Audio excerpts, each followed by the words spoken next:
ఓం శాంతి. ఈరోజు Murali date 1 April 2026. బాబా చెప్తున్నారు, మధురమైన పిల్లలు, తండ్రి ఎవరో ఎలా ఉన్నారో పిల్లలైన మీరు కూడా నెంబర్ వార్గా అర్థం చేసుకున్నారు. ఒకవేళ అందరూ అర్థం చేసుకుంటే జనం గుంపులుగా వచ్చేస్తారు.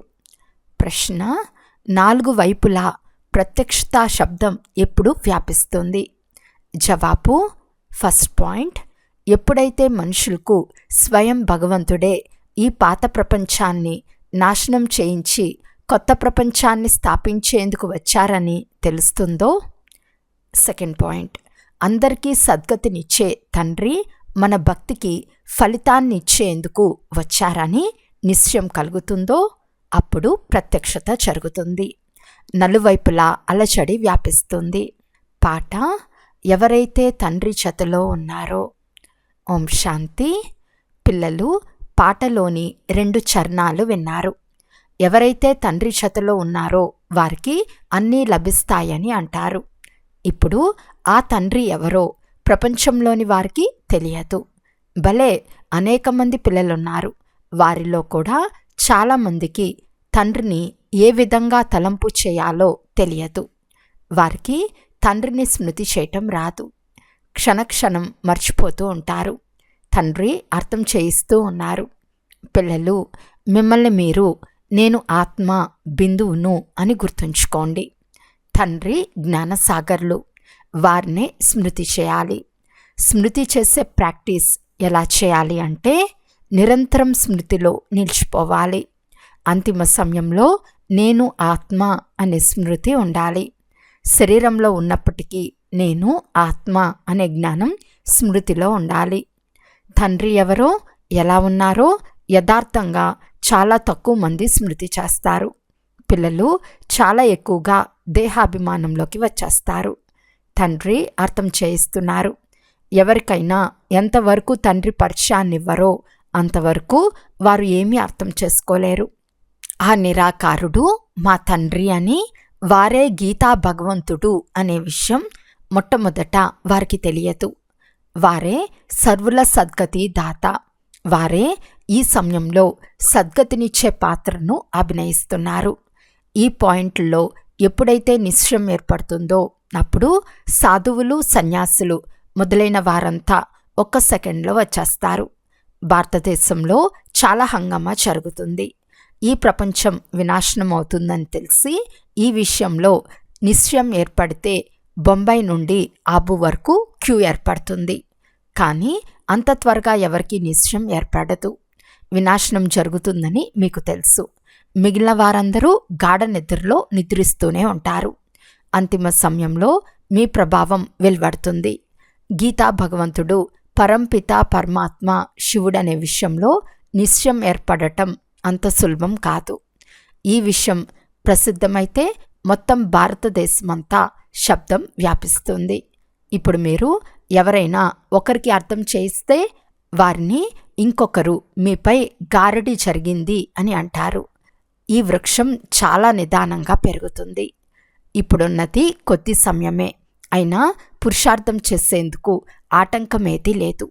మీరు పెద్ద పెద్ద వ్యక్తులకు తెలిపిస్తారు, కానీ వారికి ఏమీ అర్థం కాదు. పిల్లల్లో కూడా కొంతమందికి ఈ జ్ఞానం అర్థం కాదు. తండ్రి స్మృతి లేకుంటే ఆ స్థితి రాదు. నిశ్చయం అని దేనిని అంటారో బాబాకు తెలుసు. ఇప్పుడు కొంతమంది 1-2% కూడా తండ్రిని కష్టంగా స్మృతి చేస్తున్నారు. భలే ఇక్కడ కూర్చుని ఉన్నా తండ్రిపై ప్రీతి లేదు. ఇందులో ప్రీతి ఉండాలి, అదృష్టం కూడా ఉండాలి. తండ్రి చేతిలో ప్రీతి ఉంటే అడుగడుగులో శ్రీమతాన్ని అనుసరించాలి అని భావిస్తారు. మనం విశ్వానికి యజమానులుగా అవుతాము. అర్ధకల్పం నుండి దేహాభిమానంలోకి వచ్చాము. కావున ఇప్పుడు దేహీ అభిమానులుగా అయ్యేందుకు చాలా కష్టపడాలి. స్వయాన్ని ఆత్మగా భావించి అత్యంత ప్రియమైన తండ్రిని స్మృతి చేయటం పిన్నమ్మ ఇల్లు కాదు. అలా స్మృతి చేస్తే వారి ముఖంలో ప్రకాశం వచ్చేస్తుంది. కన్యలకు వివాహ సమయంలో నగలు మొదలైనవి ధరిస్తే వారి ముఖంలో ఒక్కసారిగా సంతోషం వచ్చేస్తుంది. కానీ ఇక్కడ ప్రియుని స్మృతి చేయకుంటే వారి ముఖం ఎలా వాడిపోతుంది అంటే ఆ మాట అడిగే అవసరమే లేదు. కన్యలకు వివాహమైన తర్వాత ముఖం చాలా సంతోషంగా ఉంటుంది. కొందరి ముఖం వివాహం తర్వాత కూడా జీవోత్సవంలా ఉంటుంది. రకరకాలుగా ఉంటారు. కొందరు ఇతర ఇళ్లకు వెళ్ళి తికమక పడతారు. ఇక్కడ కూడా ఆ విధంగానే ఉన్నారు. తండ్రిని స్మృతి చేయటంలో శ్రమ ఉంది. అతీంద్రియ సుఖాన్ని అడగాలి అంటే గోపి వల్లభుణ్ణి, గోపికల్నే అడగాలనే గాయనం చివరి సమయంలోనిది. స్వయాన్ని గోపికగా భావించి తండ్రిని నిరంతరం స్మృతి చేయు స్థితి ఉండాలి. తండ్రి పరిచయాన్ని అందరికీ ఇవ్వాలి. తండ్రి వచ్చి వారసత్వంను ఇస్తున్నారు అని తెలపాలి. ఇందులో మొత్తం జ్ఞానమంతా వచ్చేస్తుంది. లక్ష్మీనారాయణులు 84 జన్మలు పూర్తి చేసినప్పుడు అంతిమంలో తండ్రి వచ్చి వారికి రాజయోగాన్ని నేర్పించి రాజ్యాధికారాన్ని ఇచ్చారు. ఈ లక్ష్మీనారాయణుల చిత్రం నెంబర్ 1 చిత్రం. వాళ్ళు గత జన్మలో ఎలాంటి కర్మలు చేశారో మీకు తెలుసు. ఇప్పుడు తండ్రి వచ్చి ఆ కర్మలను నేర్పిస్తున్నారు. తండ్రి చెప్తున్నారు, మన్మనాభవ, పవిత్రంగా ఉండండి, ఏ పాపము చేయకండి.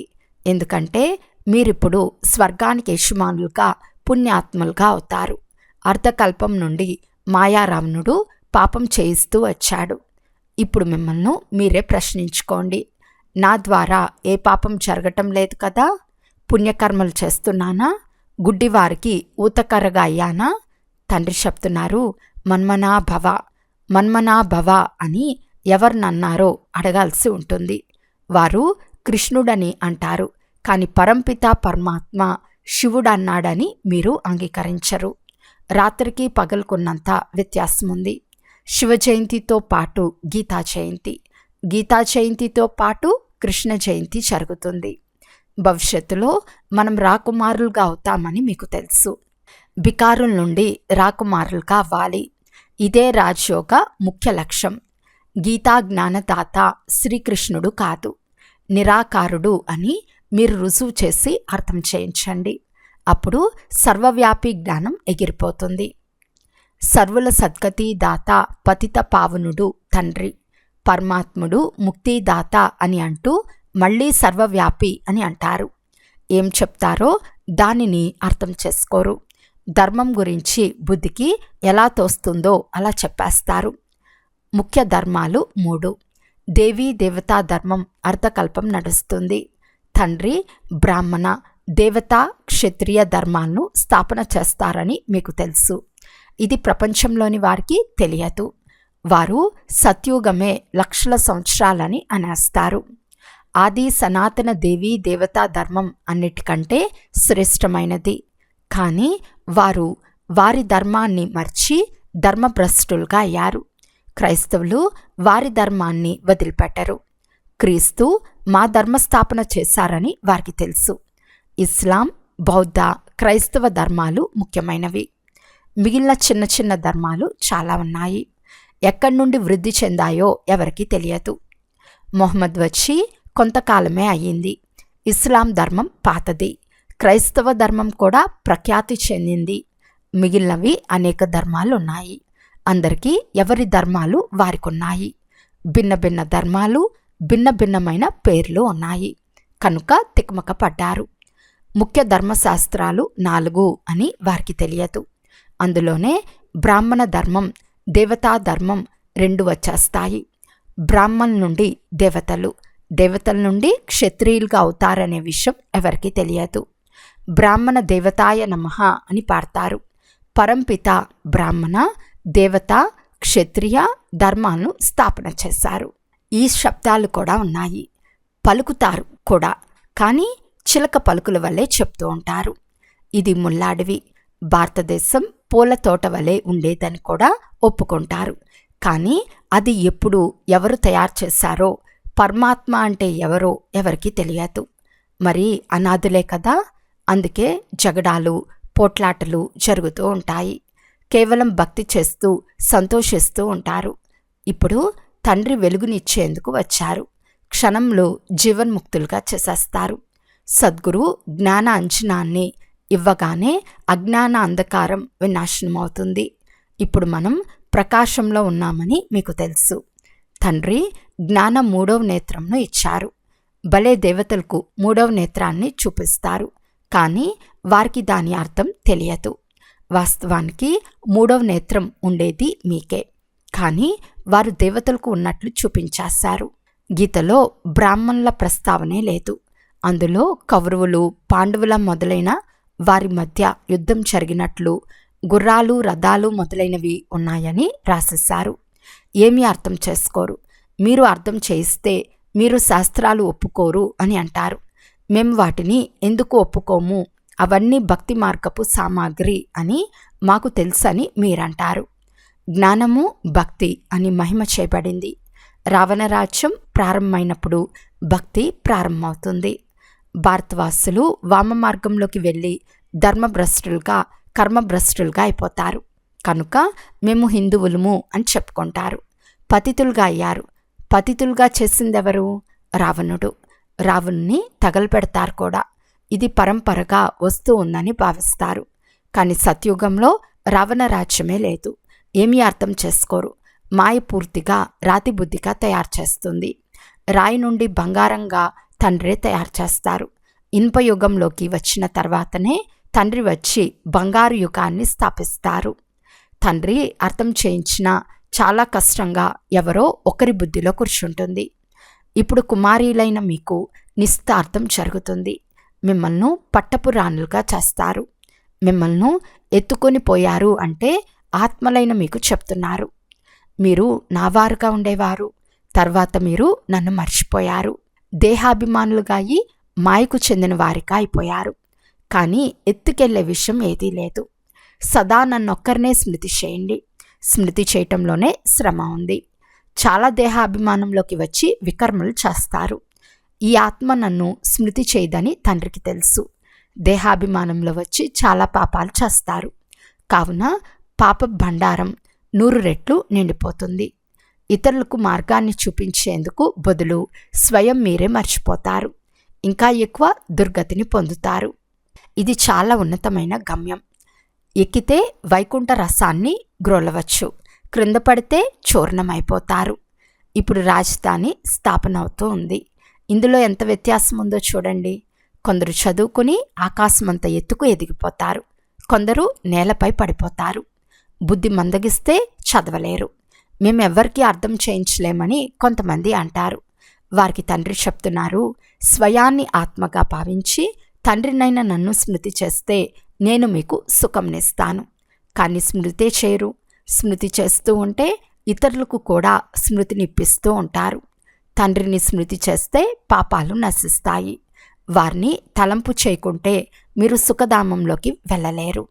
21 జన్మల వారసత్వం నిరాకార తండ్రి నుండి లభిస్తుంది. మిగిలిన వారంతా అల్పకాల సుఖంని ఇచ్చేవారు.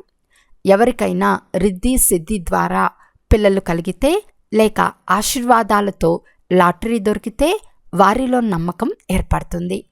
ఎవరికైనా 2-4 కోట్ల లాభం వచ్చింది అంటే చాలా మహిమ చేస్తారు. కానీ అవన్నీ అల్పకాలం కొరకే. 21 జన్మలకు ఆరోగ్యం, ఐశ్వర్యం లభించదు కదా. కానీ మనుషులకు ఈ విషయం తెలియదు. వారి దోషం కూడా లేదు. అల్పకాలిక సుఖంలోనే సంతోషిస్తూ ఉంటారు. పిల్లలైన మీకు తండ్రి రాజయోగాన్ని నేర్పించి స్వర్గ చక్రవర్తి తత్వ పదవిని ఇస్తారు. ఎంత సహజం. కొందరు ఎవరికి అర్థం చేయించలేరు. కొందరు అర్థం చేసుకున్నా యోగం లేనందున ఎవరికి బాణం తగలదు. దేహాభిమానంలోకి వస్తే ఏదో ఒక పాపం జరుగుతూ ఉంటుంది. యోగమే ముఖ్యమైనది. మీరు యోగ బలం ద్వారా విశ్వాధికారులుగా అవుతారు. ప్రాచీన యోగాన్ని భగవంతుడు నేర్పించారు, కృష్ణుడు కాదు. స్మృతి యాత్ర చాలా మంచిది. మీరు ఏదైనా డ్రామా చూసి వస్తే బుద్ధిలో అంతా వచ్చేస్తుంది. ఎవరికైనా అర్థం చేయించేందుకు సమయం పడుతుంది. ఇది కూడా అలాగే. బీజము, వృక్షము, ఈ చక్రం చాలా స్పష్టంగా ఉంది. శాంతిధామము, సుఖధామము, దుఃఖధామము క్షణపు కార్యమే కదా. కానీ స్మృతి కూడా ఉండాలి కదా. ముఖ్యమైనది తండ్రి పరిచయం. తండ్రి చెప్తున్నారు, నన్ను స్మృతి చేస్తే మీరు అన్నీ తెలుసుకోగలరు. అచ్చా, శివబాబా పిల్లలైన మిమ్మల్ని స్మృతి చేస్తారు. బ్రహ్మబాబా స్మృతి చేయరు. తమ సుపుత్రులు ఎవరెవరో శివబాబాకు తెలుసు. సర్వీస్ యోగ్య సుపుత్ర పిల్లలను తండ్రి స్మృతి చేస్తారు. ఇతను ఎవరిని స్మృతి చేయడు. సదా నన్ను స్మృతి చేయమని ఇతని ఆత్మకు ఆదేశముంది. అచ్చా, మధురాతి మధురమైన అపురూపమైన పిల్లలకు మాతాపిత బాప్తాతాల ప్రియ స్మృతులు మరియు గుడ్ మార్నింగ్. ఆత్మిక పిల్లలకు ఆత్మిక తండ్రి నమస్తే. ఆత్మిక తండ్రికి ఆత్మిక పిల్లల యొక్క ప్రియ స్మృతులు మరియు నమస్తే నమస్తే నమస్తే. ధారణ కొరకు ముఖ్య సారము. ఫస్ట్ పాయింట్, అదృష్టవంతులుగా అయ్యేందుకు ఒక్క తండ్రితో సత్యమైన ప్రీతిని ఉంచుకోవాలి. ప్రీతిని ఉంచుకోవటం అనగా అడుగడుగు ఒకరి శ్రీమతం అనుసారంగానే వేయటం. సెకండ్ పాయింట్, ప్రతిరోజు పుణ్యకార్యాన్ని తప్పకుండా చేయాలి. అందరికీ తండ్రి పరిచయాన్ని ఇవ్వటమే చాలా పెద్ద పుణ్యకార్యం. తండ్రిని స్మృతి చేయాలి. సర్వులకు తండ్రి స్మృతిని ఇప్పించాలి. ఈరోజు వరదానము. మీ దృష్టి మరియు వృత్తి యొక్క పరివర్తన ద్వారా సృష్టిని పరివర్తన చేసే సాక్షాత్కార్ మూరత్ భవ. మీ వృత్తి యొక్క పరివర్తన ద్వారా దృష్టిని దివ్యంగా చేసుకుంటే దృష్టి ద్వారా అనేక ఆత్మలు తమ యథార్థ రూపం, యథార్థమైన ఇల్లు మరియు యథార్థమైన రాజధానిని చూస్తారు. ఇలా యథార్థమైన సాక్షాత్కారం చేయించేందుకు వృత్తిలో కొంచెం కూడా దేహాభిమానం యొక్క చంచలత ఉండరాదు. కనుక వృత్తిని బాగు చేసుకోవటం ద్వారా దృష్టిని దివ్యంగా చేసుకోండి. అప్పుడు ఈ సృష్టి పరివర్తన అవుతుంది.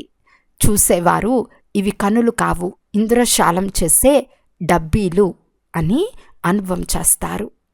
ఈ కనులు సాక్షాత్కారం యొక్క సాధనాలుగా అయిపోతాయి. స్లోగన్. సేవ చేయాలనే ఉమంగ ఉత్సాహాలతో పాటు బేహద్ వైరాగ్య వృత్తి ఉండటమే సఫలతకు ఆధారము. అవ్యక్త సూచన. మహాన్గా అయ్యేందుకు మధురత మరియు నమ్రత యొక్క గుణాన్ని ధారణ చేయండి. మధురత యొక్క గుణాన్ని ధారణ చేయువారు ఇక్కడ కూడా మహాన్గా అవుతారు. అంతేకాక అక్కడ కూడా పదవి పొందుతారు. మధురత గలవారిని అందరూ మహాన్ రూపంగానే చూస్తారు. కనుక ఈ మధురత అనే విశేష గుణం ప్రతి పుత్రునిలో ఉండాలి. మధురత యొక్క మధువు ఎవరి వద్ద ఉంటుందో వారికి ప్రతి కార్యంలో సఫలత ఉంటుంది. వారి జీవితం నుండి అసఫలత తొలగిపోతుంది. అచ్చా, ఓం శాంతి.